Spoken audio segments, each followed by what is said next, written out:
जय भीम, जय मंडल, जय संविधान है इतना जिंदाबाद।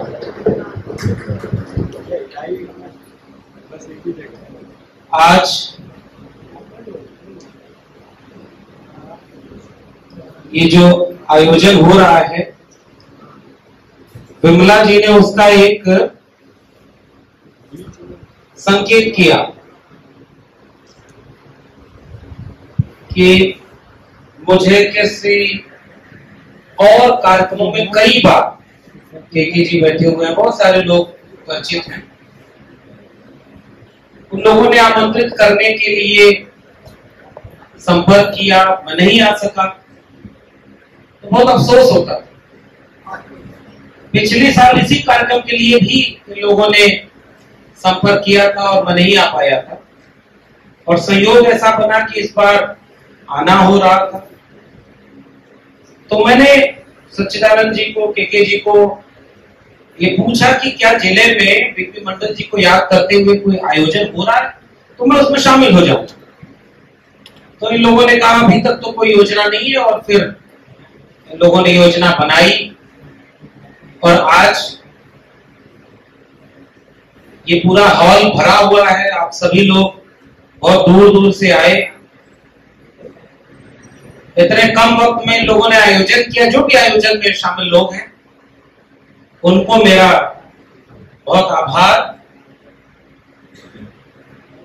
और मुझे तो ये लगता है कि ये किसी आयोजक या मेरी वजह से नहीं, जिनके नाम पर कार्यक्रम हो रहा है उनकी वजह से सुनने हुए लोग आए होंगे, वरना इतने कम वक्त में इतना अच्छा कार्यक्रम तो नहीं होगा।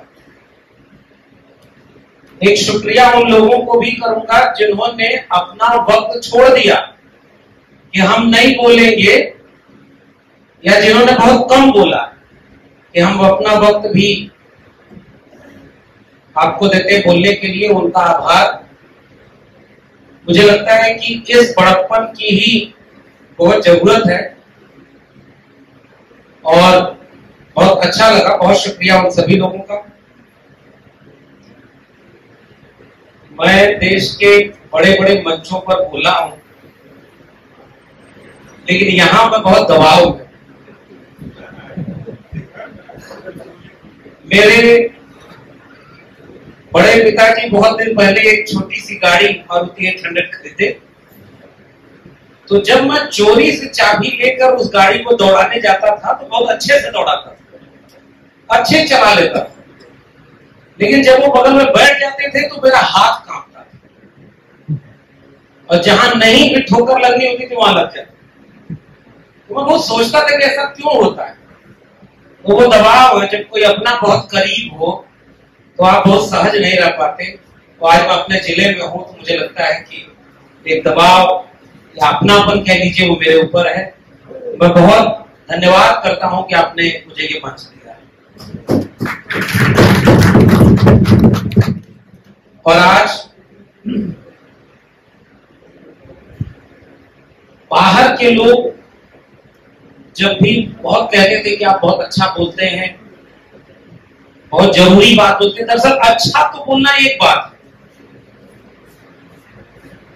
मैंने ये महसूस किया है कि जो लोग मिलते हैं वो ये कहना चाहते हैं कि जिस बात को बोलने में हम डरते हैं आप वो बात बोलते हैं, इसलिए उन्हें अच्छा।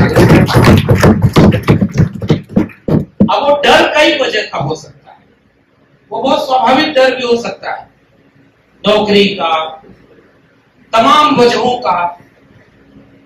वो लोग तारीफ करने के लिए बहुत मिलते हैं, और ये बात मैं बोलता हूं। लेकिन आजमगढ़ में जब खड़ा हूं तो ये बात मैं नहीं बोलूंगा, क्योंकि मुझे पता है कि ये जमीन ही क्रांति की जमीन है, और यहां तो लगातार ऐसे आंदोलनकारी लोग पैदा होते हैं। तो ये दबाव है मेरे ऊपर है कि अगर आप सुनने आए हैं तो मैं ये सोच रहा हूं कि ऐसा मैं क्या बोलूं, क्योंकि बहुत वरिष्ठ लोग इस सभागार में बैठे हुए। मुझे कई बार लगता है कि जितनी मेरी उम्र है उतनी उम्र तो लोगों ने आंदोलनों में खपा दिया होगा, सड़क के संघर्षों में खपा दिया होगा। वो सामने बैठे हैं तो मैं उनके सामने क्या बोलूं, एक दबाव होता है।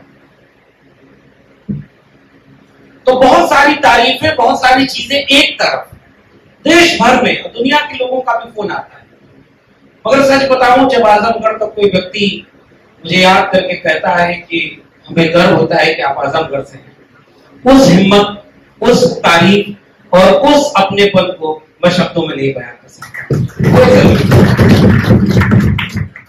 और एक बार एक वाकया, क्योंकि हमारे तमाम वरिष्ठ लोग हैं, मेरी एक बड़ी बुरी आदत है कि न मैं सम्मानित मंच पर बैठे किसी व्यक्ति का नाम लेता हूं, न सामने का, क्योंकि उसमें बहुत समझ आता है।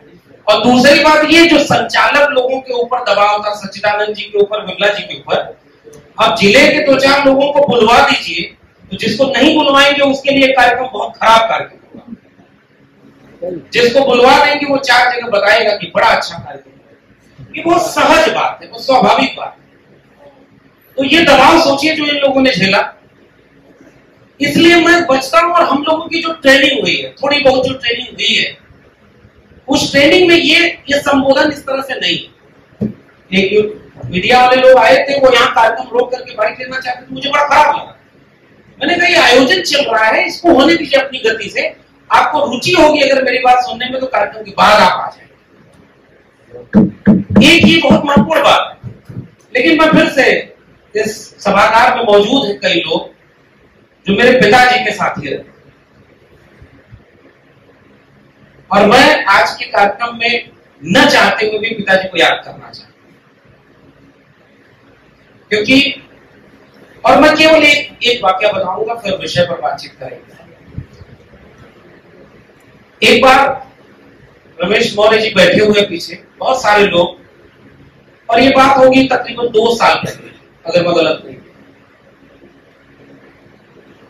और उसी समय इन लोगों की तरफ से फोन आया कि यहां बहुत सारे लोग बैठे हुए हैं एक मीटिंग के बाद, और ये आपके पिताजी के साथ काम कर चुके हैं, और ये लोग आपको बहुत धन्यवाद बोलना चाहते हैं कि आपने उनके काम को आगे बढ़ाने की कोशिश की। मुझे आज भी लगता है कि वो फोन मेरे लिए बहुत बड़ी अहमियत रखता है, कि जहां मैं था वहां से मेरे लिए अगर किसी ने ये आशीर्वाद दिया, इसलिए मैं इस जगह पर खड़ा होकर के बहुत दबाव है। ये एक बात, हालांकि दबाव का हम लोग लेते नहीं, बहुत बड़े बड़े लोगों से लड़ रहे हैं। मुझे याद है के साहब जिस बैठक का, जिस कार्यक्रम का जिक्र कर रहे थे, शिवचंद्र राम जी है और तमाम साथी लोग आए हुए हैं, उस आयोजन में मैंने एक अपील की, और सर की बात इतनी तो सहमति थी कि उस समय के विधानसभा चुनाव में कुछ ऐसा कर लीजिए कि उसके बाद उत्तर प्रदेश आने में डर न लगे। लेकिन लोगों ने ऐसा कुछ किया नहीं, उसकी अपनी वजह है। और ये बात बिल्कुल ठीक है कि राजनीति बहुत कुछ तय करती है, सत्ता ने बहुत कुछ किया है और कर रहे हैं, लेकिन हम वो लोग हैं जिन्होंने ये पढ़ा समझा कि राजनीति बहुत कुछ करती है, लेकिन राजनीति सब कुछ नहीं करती। और इसलिए हम जिस व्यक्ति को याद कर रहे हैं वो एक व्यक्ति नहीं। बीपी मंडल को याद करना या इस तरह के कार्यक्रमों में आना मेरे लिए कोई व्यक्तिगत मामला नहीं, ये विचारधारा का मामला है। और इसलिए मैं कह रहा हूं कि अगर सामाजिक, सांस्कृतिक, वैचारिक आंदोलन अगर मजबूत नहीं होंगे तो राजनीति कभी उस दिशा में नहीं होगी जो आपके लिए काम करे, क्योंकि राजनीति का अलग पैटर्न। इसलिए हम आज एक बेहद खतरनाक मोड़ पर खड़े हैं। मैं मेरे नाम के साथ लग गया, चूंकि दिल्ली विश्वविद्यालय में प्रोफेसर हैं, तो 2 गलतियां इसमें होती है। एक तो मैं प्रोफेसर नहीं हूं, असिस्टेंट प्रोफेसर हूं, लेकिन चलिए प्रोफेसर लोग कह देते हैं। उससे बड़ी सच्चाई ये है कि मैं भी परमानेंट नहीं हूं, मैं टेम्पररी प्रोफेसर हूं, ठेके पर प्रोफेसर। फिर मैं सोचता था कि दिल्ली विश्वविद्यालय में 10,000 प्रोफेसर, वहां के प्रोफेसर लोग नाराज होते हैं कि एक तो एडहॉक है और इसको फोन करके लोग पूछते हैं कि आप ही यूनिवर्सिटी में है, उनको नहीं जानते। मैं जब भी इस तरह के मंचों पर आता हूं तो मुझे एक बात बहुत विनम्रता से महसूस होती है, और जब देश भर में बोला है तो यहां भी बोलेंगे। यहीं से 3-4 किलोमीटर दूर भी हमारे गांव के भी तमाम हमारे साथी आए हुए हैं। 2-3 किलोमीटर दूर गांव, वहीं एक तमसा नदी, तोस नदी किनारे कभी कभी भैंस गाय चराने जाया करते थे। बड़े पिताजी हमारे भी हमको बहुत चाहते थे, पिताजी हमारे पुराने कॉमरेड, वो लोग चाहते थे और ये समझते थे कि शिक्षा का महत्व क्या है। तो वो जानबूझ करके ये चाहते थे कि वो भैंस चराना, गाय चराने की बजाय स्कूल जाओ। सच बात ये है कि हमें उसके बाद भी नहीं पता था कि हम कभी ऐसा कुछ कर पाएंगे। और मैं जब उन पिताजी को याद कर रहा हूं तो मैं जानता हूं कि जितनी ईमानदारी, जितनी मेहनत, जितनी निष्पक्षता, निडरता पिताजी और उनकी पीढ़ी के लोगों में थी, वो हमारे अंदर नहीं। हमें भी बहुत कुछ सीखना है, हम कुछ भी नहीं है उनके सामने, लेकिन जो कुछ भी हासिल हुआ अब तक वो शिक्षा की वजह से हासिल, और उस शिक्षा की वजह से जिसके लिए परिवार ने अहमियत समझी। लेकिन ये सच्चाई ये भी है कि मेरे अपने जिले, अपने गांव, कस्बे और इस तरह के तमाम इलाकों में बहुत सारे माता पिता भी हसरत रखते हैं कि उनके बच्चों को अच्छी तालीम मिले, लेकिन मौका नहीं मिल पाता। तो मेरे परिवार में मौका और समझ दोनों मिल गई, पढ़ के आगे बढ़ गए और नौकरी को सूखना शुरू हो चुका। बस ये है कि हम लोग थोड़े ऐसी जगहों पर खड़े हैं कि वो सूखन हमारे तक थोड़ी देर से आए, क्योंकि ऐसे हर वक्त में मारा सबसे पहले गरीब कमजोर जाता है। अगर जाति भी है और जो इस पूरे भारतीय समाज की सच्चाई है, और फिर से मैं कोट कर रहा हूं बिंदेश्वरी प्रसाद मंडल को, वो तो गरीब घर में नहीं थे, जीवनी आप जानते होंगे, जमींदार घराना। क्या जरूरत थी उनको इस तरह से आंदोलनकारी भूमिका में आने की? इस जो लोगों ने, आयोजकों ने एक बैनर बनाया, उसके नीचे एक कोटेशन लिखा है जो शायद आपको नहीं दिख रहा होगा, मैं पढ़ रहा हूं। उस कोटेशन में ये वो इंग्लिश में लिखा था, यहाँ हिंदी तर्जुमा है, समानता केवल समान लोगों के बीच होती है, असमान लोगों के बीच किसी भी किस्म की समानता एक धोखा है, झूठ है, बेईमानी। इसका मतलब क्या है? ये वही मेरिट वाला सवाल कि दो गैर बराबरी अगर दो किस्म के लोगों में है और उनको आप बराबरी का ट्रीटमेंट दे रहे हैं तो वो गैर बराबरी को बढ़ाएगा। पीपी मंडल साहब ने मंडल कमीशन की रिपोर्ट की शुरुआत में एक कोटेशन की तरह ये वाक्य है, और मुझे ये वाक्य डॉक्टर भीमराव अंबेडकर के उस वाक्य की तरह लगता है, सक्षम बनो, संगठित रहो, संघर्ष करो। ये दोनों के बीच एक रिश्ता दिखता है, और इसलिए मैं बार बार भारत के संविधान और मंडल कमीशन को याद करता। वो रिश्ता क्या था साथियों? वो रिश्ता यही था कि आजाद भारत का अमृत महोत्सव मनाया जा रहा है ना, हर घर तिरंगा, हर हाथ तिरंगा। ऐसे 75वें वर्ष में मैं पूरे आजाद भारत को प्री मंडल और पोस्ट मंडल की विभाजन रेखा के साथ देखता हूं कि मंडल के पहले का भारत कुछ और था और मंडल के बाद का भारत कुछ और था। और इसकी दो वजहें हैं। पहली वजह जो तमाम विद्वान साथियों ने कहा उसको बस संकेत रूप में थोड़ा सा बोलूंगा। हजारों हजार साल का इतिहास भारत का, जहां डाल डाल पर सोने की चिड़िया करती हो बसेरा, वो भारत देश है मेरा। बचपन में गाना सुना है, इस देश की मिट्टी सोना उगले उगले हीरे मोती, मेरे देश की मिट्टी। और पूरे राष्ट्रवाद को ऐसे बताया जाता है जैसे लगता है कि सबका भारत एक जैसा था। जैसे कोरोना आया तो अंबानी और अडानी के लिए भी उतनी मुसीबत लेके आया जितना गरीब कमजोर मजलूम किसान मजदूर के लिए लेके आया। क्या ये सच बात है?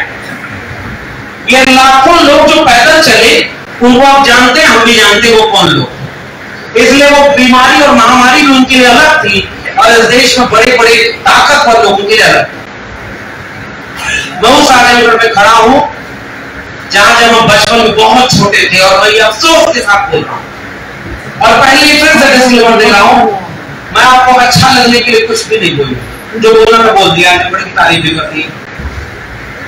अब आज 2022 में इससे ज्यादा आजमगढ़ की तारीफ क्या करूं, तो आपने ऐसे व्यक्ति को सांसद चुना है जो बाहर भी आपका नाम रोशन कर रहे हैं। मैं किसी व्यक्ति पर नहीं जा, लेकिन आप पहचानिए दिशा कहां जा रही है। इसी जिले में राम नरेश यादव से लेकर के चंद्रजीत यादव और तमाम लोग, मैं प्रोफेसर तुलसीराम की जमीन पर खड़ा हूं ना, अल्लामा शबली नुमानी से लेकर के कैफी आदमी की जमीन पर खड़ा हूं ना, राहुल सांकृत्यायन से लेकर के जो वैचारिक जमीन है उस जमीन पर खड़ा होकर के एक चिंता और अफसोस आपसे साझा करने आया हूं। इसलिए मैं वो बातें नहीं करूंगा जिस पर तालियां बजे और आप याद करें कि बड़ी अच्छी बात।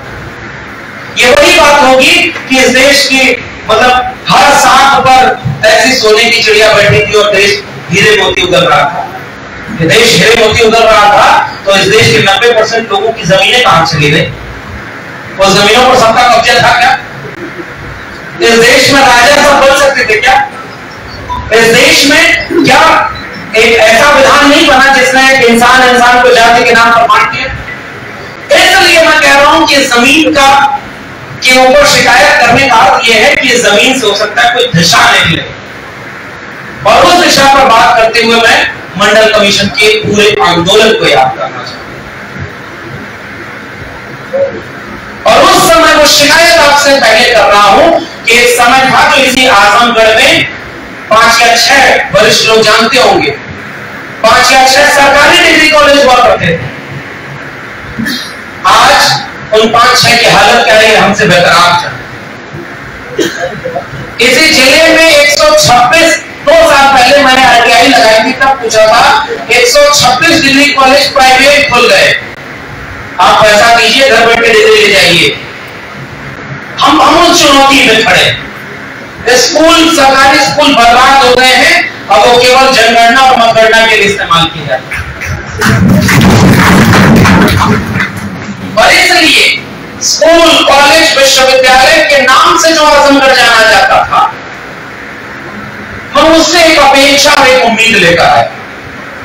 और तब मैं याद कर रहा हूं कि उस सरजमीन को, उस सरजमीन में जो वैचारिक आंदोलन है उसे याद करते हुए कह रहा हूं, मैं यही इसी भवन में एक बार देख के गया था 1857 की क्रांति के समय शहीद हुए लोगों की सूची यही लगाई गई थी, प्रदर्शनी लगी थी।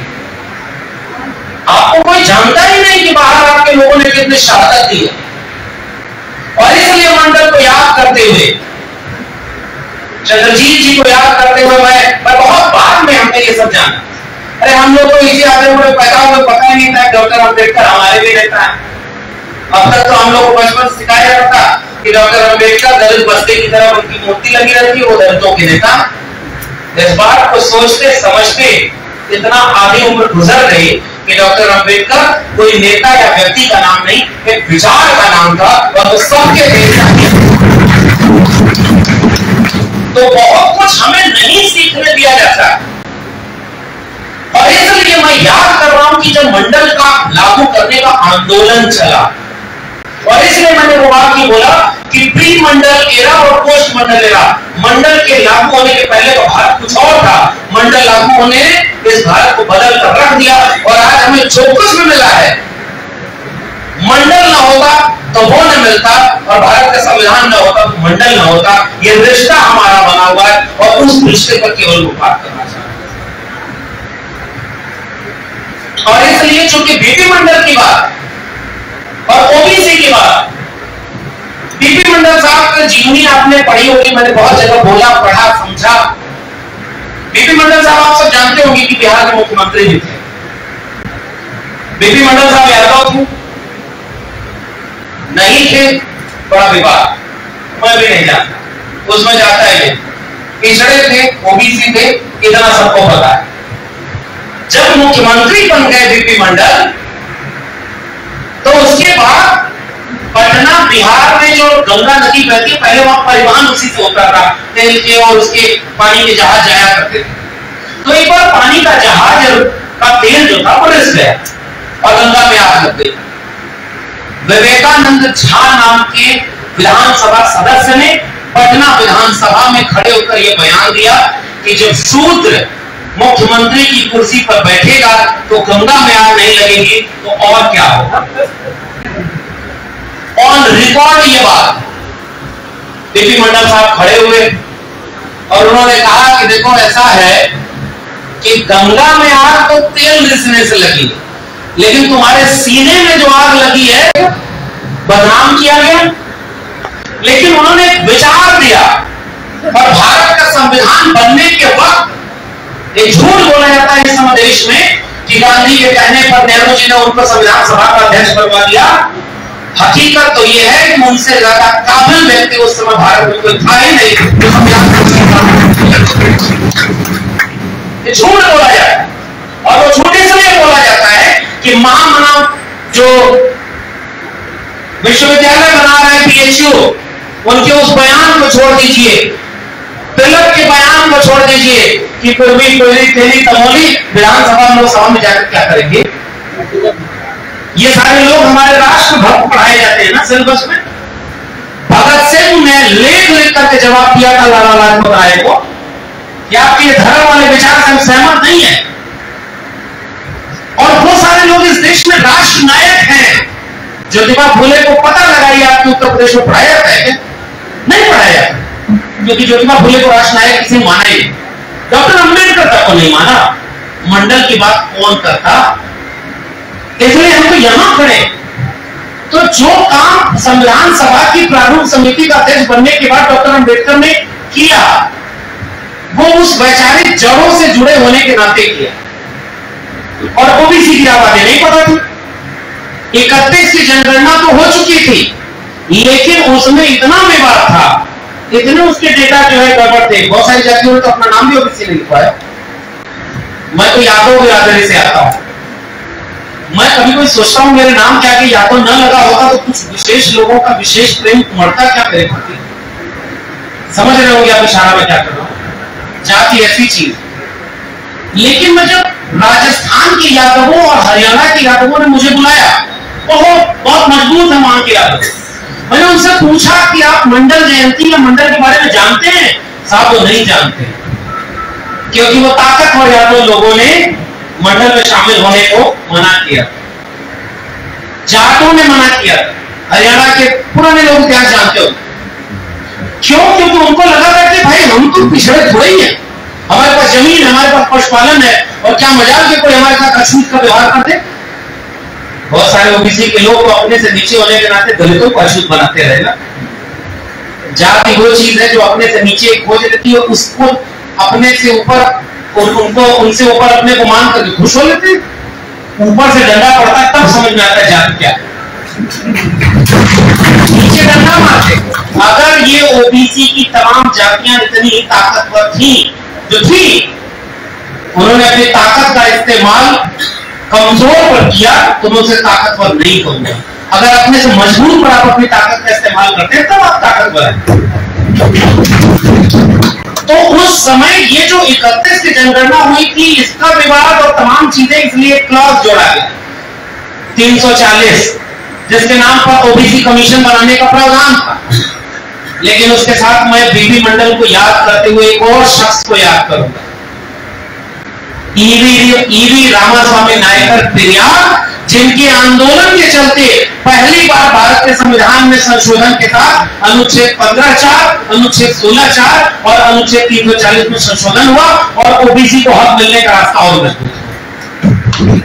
तो हमें ये इतिहास नहीं बताया गया साहब, इसलिए वो जो रास्ता मिला था उस पर पहला कमीशन बना, काका कालेलकर कमीशन, जिसने अपनी रिकमेंडेशन दी कि जाति के आधार पर पिछड़ापन नहीं है, वो तो आर्थिक आधार पर, इसलिए आरक्षण आर्थिक आधार पर देना चाहिए। लेकिन गनीमत थी कि उसका विरोध करने वाले भी एक ओबीसी थे। और एक और बात यहां कह रहा हूं, चूंकि मंडल की बात है इसलिए ओबीसी पर फोकस करूंगा। दलित आज इतने मजबूत हैं कि मूर्ति अम्बेडकर की तोड़कर दिखाइए, अगले दिन तक उस मोहल्ले में क्या होगा ये आप भी जानते हैं, हम भी जानते हैं। उनका खौफ हमसे पूछो जो आज भी हमारे महापुरुषों की मूर्तियों से घबरा जाते हैं। तो वो ताकत दलितों ने अर्जित की क्योंकि उनको इतना सताया गया था और सबने मिलकर सताया। आज वो मजबूत है। आज इस देश में सबसे ज्यादा अन्याय अगर किसी के साथ हो रहा है और सबसे गैर जिम्मेदार कोई कौम है तो वो ओबीसी कौम है, ये शिकायत है। और ये बात इसलिए कह रहा हूं, जो इतिहास में बता रहा हूं, केवल इस इतिहास को बताने की वजह मेरी। 1930 में बिहार में त्रिवेणी संघ बना, और एक सवाल का जवाब मैं दे रहा हूं। जो आरोप लगाया जाता है कि ओबीसी में कोई आंदोलन ही नहीं हुआ, ओबीसी तो लापरवाह है, धर्म को कंधे पे ढोते हैं। 1930 में त्रिवेणी संघ करके बना बिहार में।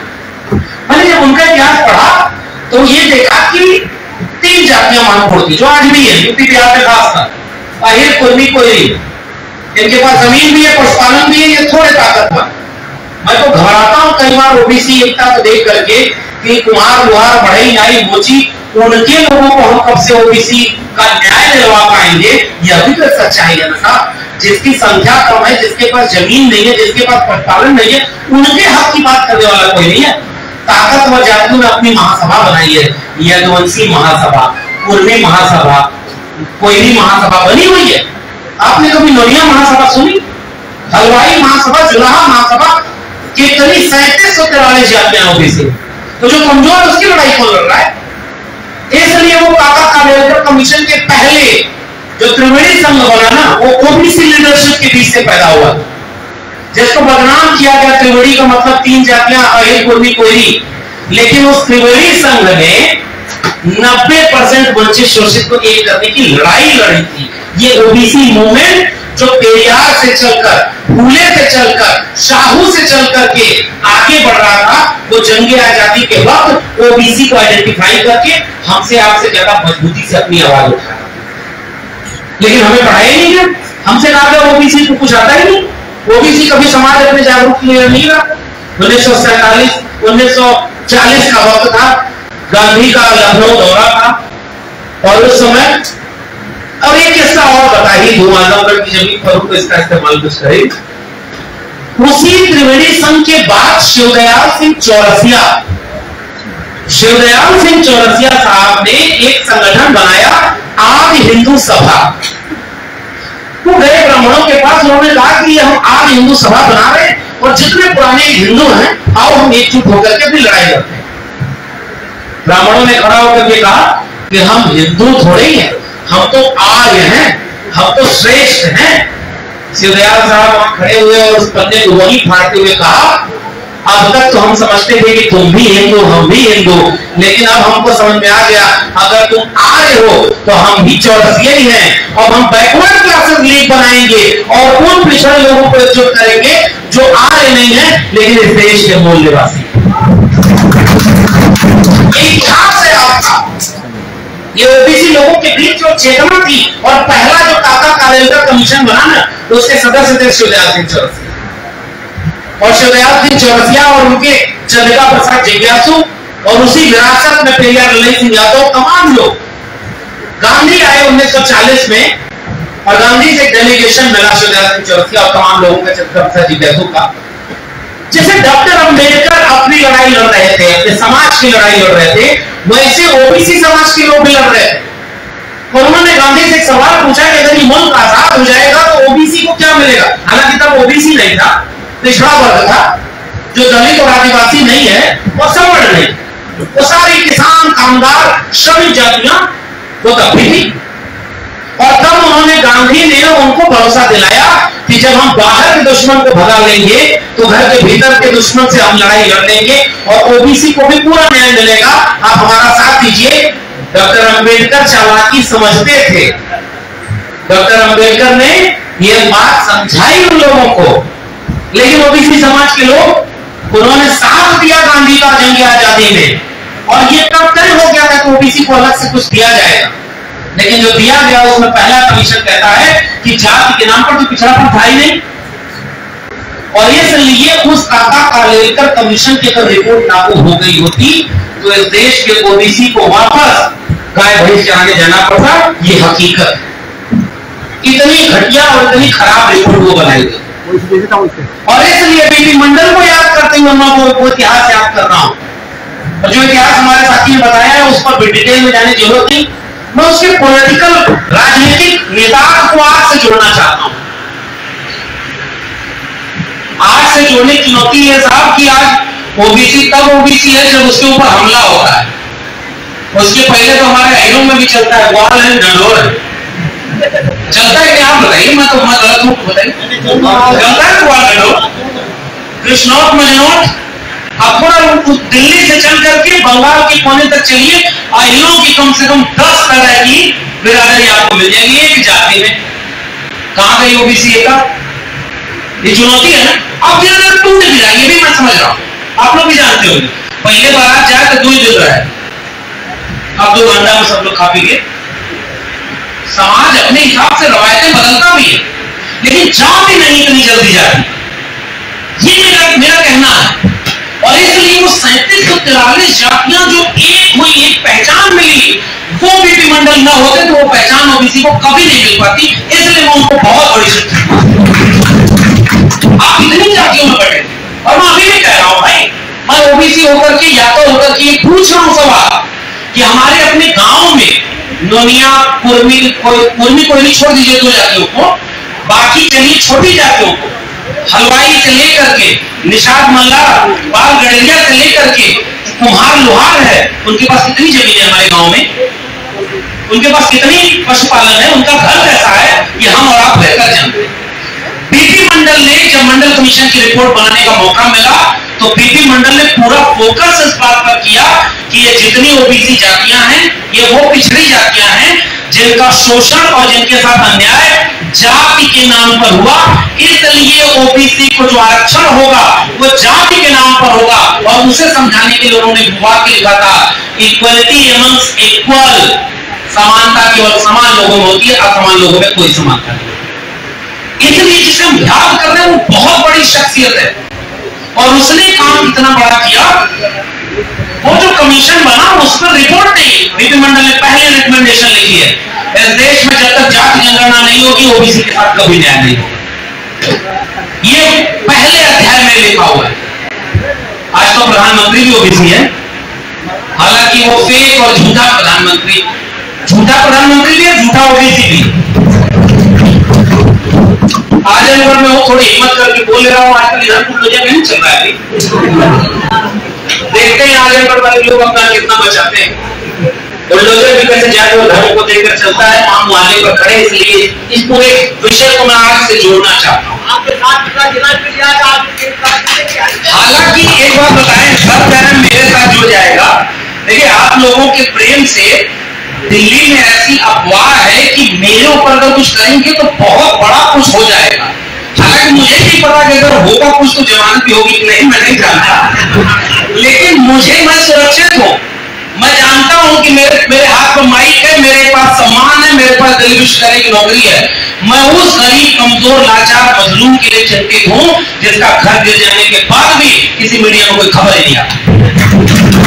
वो मारा जाएगा इस सब में। ताकतवर का नंबर बाद में आएगा था, सबसे पहला नंबर उसका है जो गरीब कमजोर है। मुसलमानों को कैसे दाढ़ी टोपी देख करके मारा जाए, चाहे जैसी भी कविता पढ़ी उन साहब ने, अगर वो यहाँ खड़े होकर के 2 मिनट समय न लेते तो ये मंच कितना अधूरा लगता कि वो जो 3743 जातियां हैं वो जाति के नाम पर वंचना की शिकार हुई है और उनको जो आरक्षण और विशेष प्रावधान देना चाहिए। ये तो आरक्षण शब्द ही गलत है।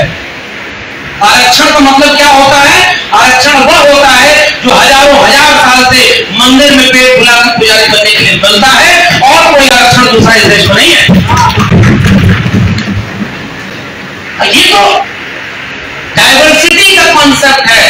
राष्ट्र ही नहीं बनता अगर उसके आधे आबादी के लोगों को शिक्षा, रोजगार और राष्ट्र बनाने की भूमिका नहीं। इसलिए मंडल कमीशन ने वो काम किया। मंडल कमीशन ने पूछा कि जिसकी आबादी 1931 की जनगणना के आधार पर 52% है, वो सरकारी बड़ी नौकरियों में 3 से 4% है, ये राष्ट्र किसका है? ये सवाल था बीपी मंडल का। बीपी मंडल ने कहा कि ग्रेड बी, ग्रेड सी की नौकरियों में 6% और ग्रेड डी की नौकरियों में 10% ओबीसी, और आबादी कितनी? 52%। तब उन्होंने कहा कि जो डिस्क्रिमिनेशन हुआ है, भेदभाव हुआ, ये जाति के नाम पर हुआ है। और इतनी शानदार रिपोर्ट बनाई ना बीपी मंडल ने, उस रिपोर्ट को सबसे पहले सुप्रीम कोर्ट में चैलेंज किया गया। और अभी वकीलों के बीच में बैठा हूं, उससे ज्यादा क्या इशारा कर। वकील साहब बोल रहे थे, बहुत अच्छा इन्होंने बोला कि जुडिशरी में कैसे होता है। हमारे यहाँ भी सर ऐसे ही अपॉइंटमेंट होता है, पहले तय हो जाता है कि नौकरी किसको मिलेगी, तब पोस्ट एडवर्टाइजमेंट होती है और इंटरव्यू होता है। इस देश में इतना बड़ा घोटाला हर डिपार्टमेंट में चल रहा है। इसलिए बीपी मंडल की रिपोर्ट जो लागू नहीं हुई, और सुनिए, ऐसा नहीं है कि ओबीसी ने और कुछ नहीं किया था, एक और क्या जोड़ता हूं। त्रिवेणी संघ के बाद एक संघ बना इसी उत्तर प्रदेश के कानपुर के इलाके में, अर्जक संघ। राम नारायण वर्मा को आप अगर नहीं जानते तो पढ़िएगा। चंद्रिका प्रसाद जिज्ञासु, महाराज सिंह भारती से लेकर के बिहार लेनिन बाबू जगदेव प्रसाद, ये सारे लोग कृषक कामगार जातियों के लोग, और इन सब ने मिलकर के अर्जक संघ बनाया और पाखंडवाद और कर्मकांड के खिलाफ लड़ाई लड़ी। ओबीसी तो कभी पाखंडी रहा ही नहीं, मेरा तो मानना ये, मेरा अध्ययन ये, ओबीसी को पाखंडी बनाया गया। जैसे ओबीसी वर्ण व्यवस्था में फिट नहीं बैठता है, उसको जबरदस्ती शूद्र बनाया है। मैं समझाता हूं कैसे। शूद्र का मतलब क्या, जो उत्पादन करे। राजा कौन बनेगा, क्षत्रिय। सम्राट अशोक किस बरादरी के थे, मौर्य वंश किसका था, पाल प्रत्याग गुर्जर वंश किसका था, देवगिरी के यादवों का वंश किसका था। डॉक्टर अंबेडकर और ज्योतिबा फुले दो विचारकों को मैं पढ़कर ये बात माना। गुलामगिरी में ज्योतिबा फुले कहते हैं कि ये जितनी ओबीसी कृषक कामगार जातियां हैं, वो सब छत्र, खेत से बना खत्र, खत्र से बना छत्र, छत्र से बना छत्र और छत्र से बना क्षत्रिय। उन्होंने कहा कि ये सारे तो इस देश के शासक लोग थे, और शासक में केवल ओबीसी नहीं, दलित और आदिवासी भी थे। गोंडवाना लैंड किसका था, भीलवाड़ा किसका था, ये तो सारी दलित और ओबीसी जातियां हैं। और अगर ताकत न होती तो 500 महार लोग मिलकर के भीमा कोरेगांव में 50,000 पेशवाओं की सेना को हरा न दिए होते। तो ज्योतिबा फुले और डॉक्टर अंबेडकर भू और शूद्रा किताब में ये बात कहते हैं कि इन सारे लोगों को जबरदस्ती शूद्र बनाया गया, ये वर्ण व्यवस्था में फिट नहीं है। पिछले दिनों में छत्तीसगढ़ गया था, 25 किलोमीटर जंगल में, वहां पर रास्ता ही नहीं था, तो डर लगता था हमको जाने। तीर तलवार लेकर के सब आदिवासी लोग, लेकिन क्या मजा था। ओबीसी को ओबीसी अच्छा लगता होगा, हमें भी अपना जात बिरादरी का व्यक्ति अच्छा लगता होगा। आदिवासियों ने जब कंधे पर बिठाकर कहा ना कि तुम हमारी आवाज दिल्ली में उठाते हो, मुझे लगा कि जाति बिरादरी से बड़ी चीज अगर कोई है तो वो विचारधारा है। और वो आदिवासियों ने पता एक ही बात मुझसे कही कि इस समय बीजेपी और आरएसएस हम आदिवासियों को हिंदू बनाने में तुली हुई है।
शिकायत तो सबकी होगी ना। अब मंडल लागू करने के लिए क्या हुआ, उसी पेरियार की जमीन पर 1983 में करुणानिधि की सरकार थी, वहां 3 महीने तक तमिलनाडु बंद किया गया था, वो भी ओबीसी थे। ऐसा नहीं है कि ओबीसी का कोई आंदोलन नहीं था, बस ओबीसी को ये पता नहीं है कि ओबीसी ने क्या क्या किया। और जब तमिलनाडु में बंद से कोई फायदा नहीं हुआ तो उसके बाद 83 में इंदिरा गांधी की सरकार उस समय थी और उनके घर के सामने आंदोलन किया था, मंडल कमीशन लागू करो। उसके बाद एक ऐसा व्यक्ति जिसने डॉक्टर अंबेडकर को किताबों से निकालकर जमीन पर उतारा था, उसका नाम है मान्यवर कांशीराम, और उसने मंडल लागू करने के लिए आंदोलन किया। मंडल कमीशन लागू करो वरना कुर्सी खाली करो, और उसको करके सैकड़ों रैलियां करने वाले नेता का नाम है मान्यवर कांशीराम, और आज तक आगे कांशीराम दलितों के नेता।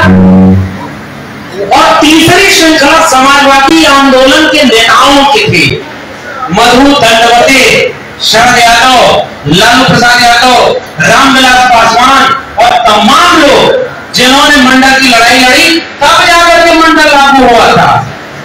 खैरात में नहीं मिला था, खैरात में मंदिर का पुजारी बनने का आरक्षण मिलता है, हक का आरक्षण नहीं मिलता। और इसलिए वो अब जो आया इंदिरा साहनी जजमेंट और चले गए। आज 1341 दिन हो गए जब सुरामा कोटे का आरक्षण ईडब्ल्यूएस 10% मिला, और सुप्रीम कोर्ट में उसे चैलेंज किया गया कि आर्थिक आधार पर गरीबी हो सकती है, आर्थिक आधार पर सामाजिक और शैक्षणिक पिछड़ापन नहीं हो सकता, क्योंकि आरक्षण गरीबी उन्मूलन कार्यक्रम नहीं है। उसके लिए गरीबी रेखा बनाते हैं, बजट बनाते हैं। आरक्षण प्रतिनिधित्व का सवाल है और सवर्ण ओवर रिप्रेजेंटेड है, इसलिए ईडब्ल्यूएस आरक्षण जो 10% है वो धोखा है, संविधान की हत्या है। और आज भी मैं ये बात कर रहा हूं कि उसने मंडल की हत्या कर दी। साथ किसने दिया था? उत्तर प्रदेश की कौन कौन सी पार्टियों ने साथ दिया था? पता है? नाम लो, समझ तो गए होंगे। एक आदमी एक तोता पाला था, तो उसका दोस्त जब आए तो तोता जब देखे पागल आ गया, पागल आ गया। तो जाके अपने मालिक से शिकायत करी, तुम्हारा तोता हमको गाली देता। तो वो आपकी परिचय कराया कि हमारे सबसे प्रिय दोस्त हैं, आए तो हम गाली मत देना।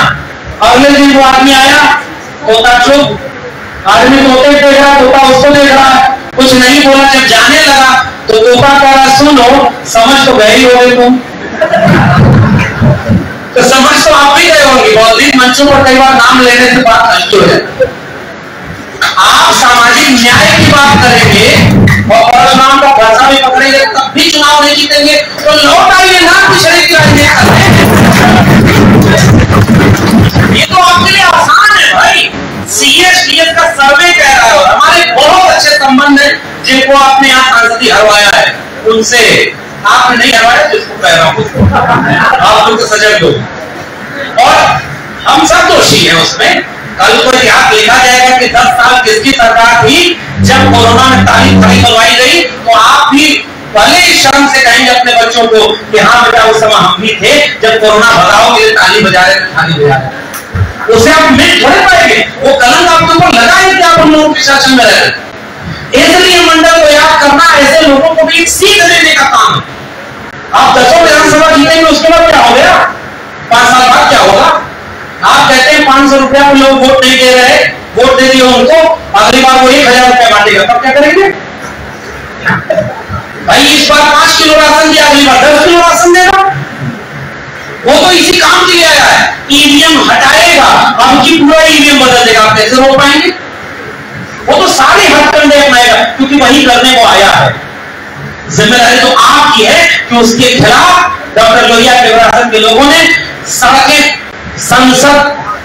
खामोश हो जाए तो संसद आवारा हो जाती है। जब ये विधानसभा आवारा हो रही थी तो कितनी बार सड़क को खामोशी तोड़ी, कितनी बार सड़क को उतरे।